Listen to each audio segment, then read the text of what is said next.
your opponent is saying that the Clean Power Plant, I think he's saying actually amounts to a Trojan horse way of getting wind and solar into the system. Well, to begin with... Was that true? And would no, it that upset you? that is not true. And if you look at the Clean Power Plan, and if somebody wants to build a coal plant with CCS, they can do so in any one of those states. The problem is right now nobody is ready to put in the money required to build a coal plant because in Texas, the newest coal plant in Texas, which is quite clean except for carbon, Sandy Springs, was opened in 2013.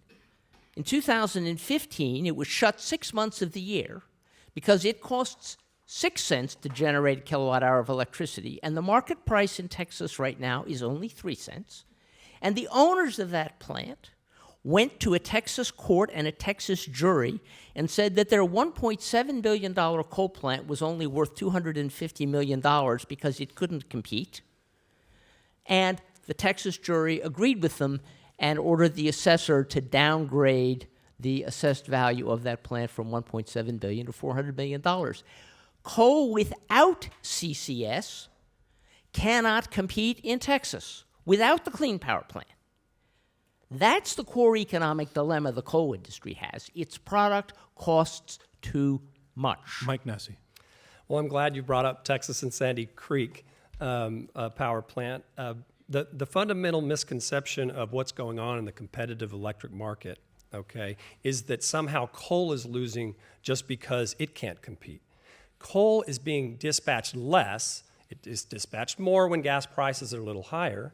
It's dispatched a little less when gas prices are low, but it is fundamentally undermined. I'm sorry to keep doing this. When you say it's dispatched. Dispatched, let me explain that.